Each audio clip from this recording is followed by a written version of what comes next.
Hello मेरे प्यारे साथियों, कैसे हो आप सभी। मैं रीना हमारे चैनल में आप सभी का स्वागत करती हूँ। और जैसा कि आप सब जानते हैं कि मैंने हिंदी साहित्य सीरीज़ को शुरू कर रखा है। तो जो भी स्टूडेंट अपनी सीयूटी की, यूजीसी हिंदी नेट की, टीजीटी पीजीटी हिंदी की या फिर किसी भी स्टेट का कम्पिटिटिव एग्ज़ाम है और आपका विषय यदि हिंदी है, तो ये सीरीज़ आप सभी के लिए बहुत ही यूज़फुल रहने वाली है। तो चलिए बिना किसी देरी के हम अपनी क्लास को शुरू करते हैं। आज का जो हमारा विषय रहेगा वो रहेगा नई कहानी। तो आज हम नई कहानी से संबंधित जितने भी महत्वपूर्ण तथ्य हैं या फिर इनसे संबंधित जितने भी नई कहानी के अंतर्गत जो कहानीकार आते हैं, तो उनके विषय में हम जो है विस्तार पूर्वक पढ़ेंगे। तो जो नई कहानी है इसमें क्या है, इनसे संबंधित जो तथ्य हैं चलिए उनको हम जान लेते हैं। कि भारत की आज़ादी के बाद नया संविधान लागू होने के बाद 1950 ईस्वी से लेकर के 1960 ईस्वी के बीच में नए नए विषयों और भावों के आधार पर रचित जो कहानियां हैं वो इस युग में यानी कि नई कहानी युग में शामिल की जाती है। भैरव प्रसाद गुप्त द्वारा संपादित कौन सी नई कहानी पत्रिका के माध्यम से इस युग की कहानियों का अधिक जो है प्रचार प्रसार हुआ है। कमलेश्वर ने नई कहानी को क्या कहा है, अंधेरे की खोज कह करके पुकारा है। जैसे नई कहानी अंधेरे की चीख नहीं अपितु अंधेरे की खोज है। तो ये जो कथन है नई कहानी से संबंधित किसने दिया है, कमलेश्वर ने दिया है। अब है इनसे संबंधित और विशेष तथ्य कौन कौन से हैं। तो डॉक्टर नामवर सिंह के अनुसार निर्मल वर्मा द्वारा रचित परिंदे कहानी को नई कहानी युग की सबसे पहली कहानी है वो जो मानी जाती है। डॉक्टर बच्चन के सिंह के अनुसार शिव प्रसाद सिंह द्वारा रचित कहानी कौन सी, दादी माँ को नई कहानी युग की जो प्रथम कहानी है वो माना जाता है, नए युग की प्रथम कहानी मानी जाती है। तो ये जो डॉक्टर नामवर सिंह ने किसको माना है, तो डॉक्टर नामवर सिंह ने परिंदे कहानी को जो है नए युग की प्रथम कहानी माना है। और डॉक्टर बच्चन सिंह ने शिव प्रसाद सिंह द्वारा रचित कहानी दादी माँ को जो है नई कहानी की सबसे पहली कहानी स्वीकार किया है। विषय वस्तु के आधार पर इस युग की कहानियों को दो श्रेणियों में बांटा गया है। तो कौन कौन सी श्रेणियां हैं, एक तो ग्रामीण अंचल की कहानियां हैं और नगर दिशा की कहानी, यानी कि जिसमें नगर से संबंधित जो कहानियां हैं, नगर की समस्याओं से नगरीय जीवन का जो नगरीय जीवन को जिसमें विषय बना करके वो कहानियाँ लिखी गई है, तो वो सभी इसके अंतर्गत आएंगी। तो इनसे संबंधित और कौन कौन से तथ्य हैं तो उनको हम अब विस्तार से जानेंगे।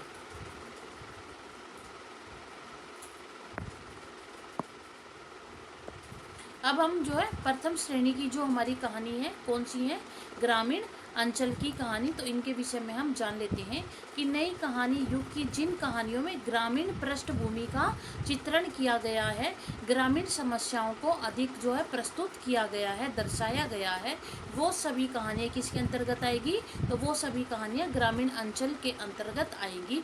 इस श्रेणी में कौन कौन से कहानीकार हैं, तो इस श्रेणी में शिव प्रसाद सिंह है, फणीश्वर नाथ रेणु है और मार्कंडे हैं। तो ये जो है हमारी ग्रामीण अंचल की कहानियों के कहानीकार हैं। तो इनसे संबंधित जो महत्वपूर्ण तथ्य हैं इनको हम विस्तार से जान लेते हैं।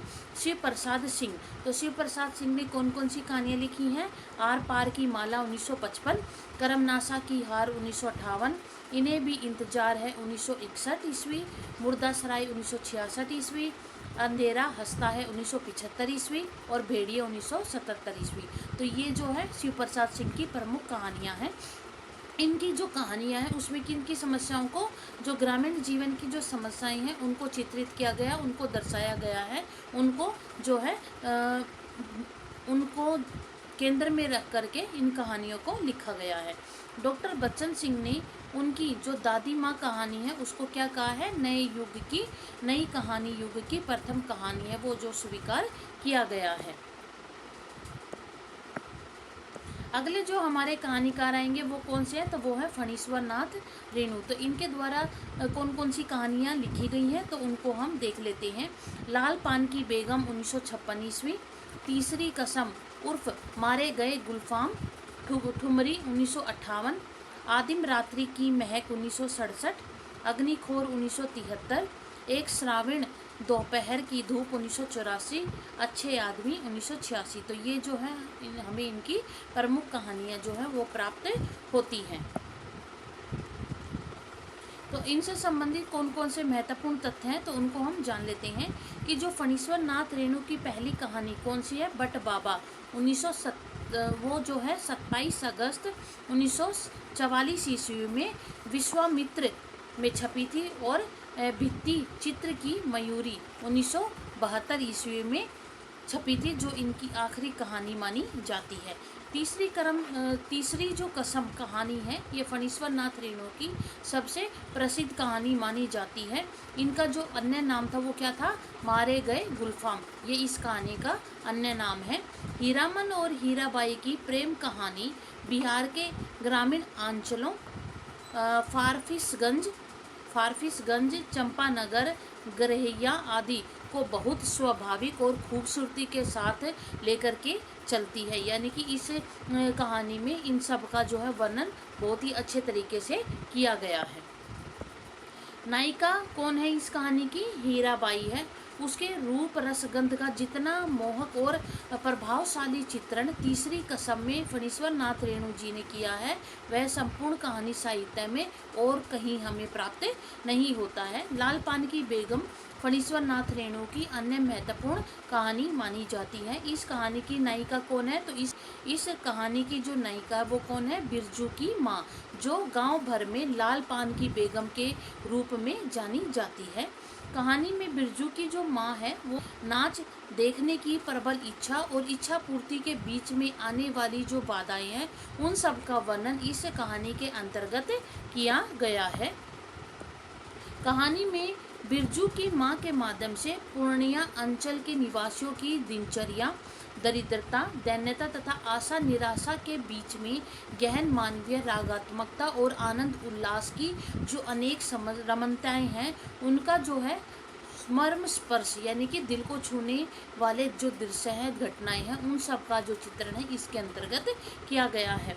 हरि कृष्ण कौल रेणु की कहानियाँ पढ़कर लगता है कि यह जीवन जीने योग्य है, यह संसार त्याज्य नहीं, ग्राह्य है। तो ये जो है किसने कहा है, ये हरि कृष्ण कौल ने फणीश्वर नाथ रेणु से संबंधित कहा है। कि क्या कहा है कि फणीश्वर नाथ रेणु की कहानियों को पढ़कर ऐसा लगता है कि ये जो कहानियाँ हैं वो क्या है, जीवन जीने के योग्य है। मतलब इन कहानियों को पढ़कर ऐसा लगता है कि जो ये जीवन है वो जीने के योग्य है, इसका त्याग नहीं करना बल्कि इसको क्या है, ग्रहण करना है। रेणु और मार्कंडे और शिव प्रसाद सिंह की कहानियों में ग्रामीण चेतना हमें मिलती है। अगले जो हमारे कहानीकार हैं, जो ग्रामीण अंचल से संबंधित कहानियाँ जिन्होंने लिखी है, तो उनकी प्रसिद्ध कहानियाँ कौन कौन सी हैं।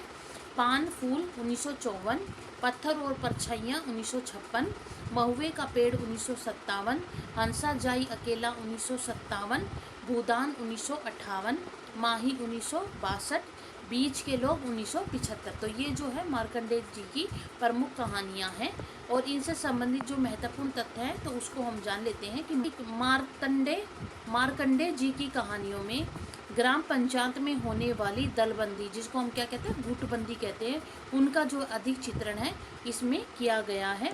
अब आगे जो है हमारी और दूसरी श्रेणी की कहानी कौन सी है, तो नगर बोध की कहानी है, जिसमें हमने ग्रामीण अंचल की कहानियों में ग्रामीण जो पृष्ठभूमि है उसको आधार बना करके जो कहानीकार ने कहानियों को लिखा था, और नगर बोध की कहानियों में जो हमारा शहरी जीवन है, शहरी जीवन से संबंधित जो समस्याएं हैं उन सभी को आधार बना करके ये कहानियाँ लिखी गई है। तो इनसे संबंधित जो तथ्य हैं उनको हम जान लेते हैं कि नई कहानी युग की जिन कहानियों में नगरीय संस्कृति, शहरी जीवन की समस्याओं का चित्रण किया है वो सभी इस श्रेणी के अंतर्गत आती हैं। तो इस श्रेणी में कौन कौन से कहानीकार शामिल हैं, तो मोहन राकेश, राजेंद्र यादव, मनु भंडारी, धर्मवीर भारती, रांगे राघव और अमरकांत। तो ये हमारे जो है नगर बोध की कहानियों के कहानीकार हैं। तो इनसे संबंधित कौन कौन से महत्वपूर्ण तथ्य हैं, इन कहानीकारों को चलिए हम विस्तार से जान लेते हैं। तो अगले जो पहले हमारे जो कहानीकार आएंगे नगर बोध के, वो कौन है, मोहन राकेश। तो इन्होंने कौन कौन सी महत्वपूर्ण कहानियाँ लिखी हैं, तो कवाटर तथा अन्य कहानियाँ, पहचान तथा अन्य कहानियाँ, वारिस तथा अन्य कहानियाँ, इंसान के खंडहर 1950, नए बादल 1957, जानवर और जानवर 1958, एक और जिंदगी 1961, फौलाद का आकाश, डॉक्टर और 5 लंबी कहानियाँ। तो ये जो है हमें मोहन राकेश की जो है प्रमुख कहानियाँ हमें क्या होती है, प्राप्त होती है। अब इनसे संबंधित कौन कौन से महत्वपूर्ण तथ्य हैं तो उनको भी हम जो है जान लेते हैं, पढ़ लेते हैं। मोहन राकेश की और कहानियाँ कौन सी हैं तो मलबे का मालिक, ठहरा हुआ चाकू, परमात्मा का कुत्ता, मिस पाल, वासना की छाया में, सुहागिनी, मवाली, सीमाएं, आद्रा और अपरिचित। तो ये जो है हमें मोहन राकेश की जो है और भी अन्य कहानियाँ प्राप्त होती है। एक और जिंदगी जो मोहन राकेश की सबसे प्रसिद्ध कहानी मानी जाती है। इस कहानी में आधुनिक मनुष्य के मानसिक तनाव को प्रकट किया गया है। इस कहानी के माध्यम से एक ऐसे व्यक्ति की स्थिति का वर्णन किया गया है जो न तो पीछे की जिंदगी को पूरी तरीके से छोड़ पाता है और ना ही आगे आने वाली जिंदगी को पूरी तरीके से क्या करता है, स्वीकार कर पाता है। मलबे का मालिक मोहन राकेश की दूसरी प्रसिद्ध कहानी हमें प्राप्त होती है। यह कहानी किस पर आधारित है, भारत पाक विभाजन की समस्या पर केंद्रित मानी जाती है। कौन सा, मलबे का मालिक। इस कहानी में प्रयुक्त जो मलबा है वो किसका प्रतीक है तो उन्माद का प्रतीक है और वहसीपन का प्रतीक जो है वो माना जाता है। मोहन राकेश की अन्य कहानियों में दाम्पत्य जीवन की जो समस्याएं हैं उसको जो अधिक चित्रित किया गया है। अगले जो हमारे कहानीकार हैं वो कौन है तो वो है हमारे राजेंद्र यादव। इनकी कौन कौन सी महत्वपूर्ण कहानियां हैं तो उनको हम देख लेते हैं। देवताओं की मूर्तियां 1951, खेल खिलौने 1953, जहाँ लक्ष्मी कैद है 1953, अभिमन्यु की आत्महत्या 1959, छोटे छोटे ताजमहल 1961, किनारे से किनारे तक 1962, टूटना 1966, अपने पार 1968, ढोल और अन्य कहानियाँ 1972, हासिल और अन्य कहानियाँ 2006। तो ये जो है हमें इनकी प्रमुख कहानियाँ जो है वो प्राप्त होती है। अब इनसे संबंधित कौन कौन से महत्वपूर्ण तथ्य हैं तो उनको भी हम जान लेते हैं कि राजेंद्र यादव की जो कहानी है उनमें शहरी जीवन की विषमताओं, असंगति और आर्थिक समस्याओं का जो चित्रण है वो इन्होंने किया है। हिंदी साहित्य में इनको उपन्यास व कहानी दोनों विधाओं के लेखन में जो है विशेष महत्व प्राप्त हुआ था, विशेष सफलता इनको प्राप्त हुई है। इन्होंने हंस पत्रिका में 1953 ईस्वी में बंद चुकी थी। जो हंस पत्रिका है जो 1953 ईस्वी में क्या हो गई थी, बंद हो गई थी। उसका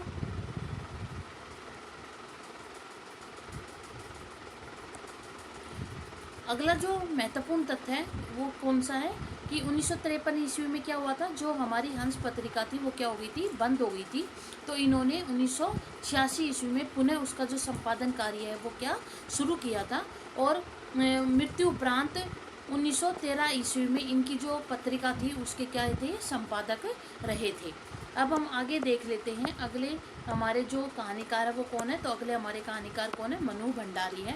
इनकी कौन कौन सी महत्वपूर्ण कहानियां हैं या प्रसिद्ध कहानियां मैं कहूँ तो वो कौन सी हैं, मैं हार गई 1957, तीन निगाहों की एक तस्वीर, त्रिशूल 1978 ईस्वी, यही सच है 1966 ईस्वी, रेत की दीवार। और उसके साथ साथ और कौन सी कहानियाँ हैं, बंद दराजों के साथ, रानी माँ का चबूतरा, अलगाव, अकेली, कृषक, नायक खलनायक और विदूषक। तो ये जो है मनु भंडारी की हमें जो प्रमुख कहानियाँ जो है प्राप्त होती हैं। तो इनसे संबंधित जो महत्वपूर्ण तथ्य है वो कौन कौन से हैं कि मनु भंडारी ने लगभग जितनी भी कहानियाँ लिखी हैं उसमें त्रिकोण प्रेम संघर्ष पर आधारित ये मानी जाती है। यही सच है जो इनकी कहानी है वो मनु भंडारी की हिंदी जगत में सबसे सर्वोत्तम यानी कि सबसे श्रेष्ठ कहानी ये मानी जाती है। मनु भंडारी की हमें एक कहानी और प्राप्त होती है वो कौन सी है, एक खेन आकाश नाई। इस कहानी के ऊपर एक फिल्म बनाई गई थी तो वो कौन सी थी, जीना यहाँ। तो ये कहानी इसी कहानी के ऊपर जो है बनाई गई है। रानी माँ का चबूतरा कहानी में असहाय मजदूर स्त्री के संघर्ष और दरिद्रता का मर्मस्पर्शी चित्रण जो है मनु भंडारी ने अपनी इस कहानी के अंतर्गत किया है। अब हमारे जो अगले कहानीकार आएंगे तो वो कौन से हैं तो वो हैं धर्मवीर भारती। तो इनकी प्रमुख कहानियाँ कौन कौन सी हैं, मुर्दों का गांव 1946, स्वर्ग और पृथ्वी 1949, चांद और टूटे हुए लोग 1955 ईस्वी, बंद गली का आखिरी मकान 1969 ईस्वी, गुल की बन्नो, सावित्री नंबर 2 और पुल टूटने से पहले। तो ये जो है हमें इनकी प्रमुख कहानियाँ जो है वो प्राप्त होती है। तो इनसे संबंधित महत्वपूर्ण तथ्य कौन कौन से हैं, तो कि गुल की बन्नो जो है धर्मवीर भारती की बहुत चर्चित कहानी मानी जाती है। इसमें जो नायिका है कौन, गुल की परंपरागत संस्कारों में पली हुई एक निम्न मध्यम वर्गीय परिवार की एक स्त्री है जो पति द्वारा त्यागे जाने पर भी कोई विद्रोह नहीं करती है। अंततः पति से यही कहती है कि तुम्हारे सिवाय हमारा लोक परलोक में कौन है, यही शब्द वो उनसे कहती है। रामचंद्र तिवारी के अनुसार धर्मवीर भारती आधुनिक बौद्ध के सूत्रों से बौद्धिक स्तर पर बखूबी परिचित है, किंतु संवेदना के स्तर पर रोमानी संस्कारों से वो मुक्त नहीं हो सके हैं। तो ये कथन जो है धर्मवीर भारती से संबंधित किसने कहा है, रामचंद्र तिवारी जी ने कहा है। अगले इनसे संबंधित और कथन कौन सा है, धर्मवीर भारती की लगभग सभी कहानियों में शहर के एकांकी जीवन की जो समस्याएं हैं उनको चित्रित किया गया है।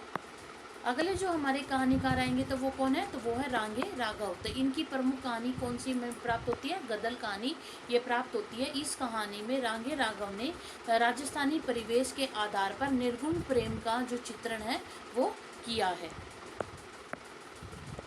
अगले कहानीकार हमारे और कौन से हैं, तो वो है अमरकांत। इनकी कहानियाँ कौन कौन सी हैं, तो डिप्टी कलेक्ट्री 1956 ईस्वी, जिंदगी और जोक 1958 ईस्वी, देश के लोग 1969 ईस्वी, मौत का नगर 1973 ईस्वी, मित्र मिलन तथा अन्य कहानियाँ 1979 ईस्वी, कुहासा 1983 ईस्वी, एक धनी व्यक्ति का बयान 1997 ईस्वी, बहादुर और सुख और दुख का साथ। तो ये जो है हमें इनकी प्रमुख कहानियाँ जो है वो प्राप्त होती है। तो आज के लिए इतना ही। आज हमने नई कहानी से संबंधित जो भी हमारे महत्वपूर्ण तथ्य थे, कहानीकारों से संबंधित, उनकी प्रमुख कहानियों से संबंधित, उन सभी को हमने जाना। कल के हम अपनी वीडियो में अन्य कहानी जो आंदोलन हुए थे उनके बारे में जानेंगे। आज आपको मेरी वीडियो कैसी लगी मुझे कमेंट में ज़रूर लिख करके बताइएगा। अगर आपको मेरी वीडियो अच्छी लग रही है तो इसको लाइक करें और ज़्यादा से ज़्यादा शेयर करें, ताकि जो भी स्टूडेंट अपनी CUT की, UGC हिंदी नेट की, TGT PGT हिंदी की या फिर किसी भी स्टेट का कॉम्पिटिटिव एग्जाम है और उनका विषय यदि हिंदी है तो वो इस सीरीज़ के माध्यम से अपनी तैयारी को बेहतर कर सकती हैं। जिस भी स्टूडेंट ने मेरा टेलीग्राम चैनल या इंस्टाग्राम चैनल को ज्वाइन नहीं किया है तो वीडियो के डिस्क्रिप्शन में उसका लिंक दिया गया है, तो आप वहां जाकर के उसको ज्वाइन कर सकते हैं। जो भी स्टूडेंट मेरे चैनल पे नए आए हैं तो वो हमारे ज्ञान गंगा एजुकेशन चैनल को सब्सक्राइब कर लें, साथ ही साथ बेल आइकन को दबा करके ऑल के बटन को प्रेस कर लें, ताकि मैं जो भी नई वीडियो डालूँ उसका नोटिफिकेशन आप सभी तक सबसे पहले पहुँचे। तब तक के लिए धन्यवाद। Take care, bye bye.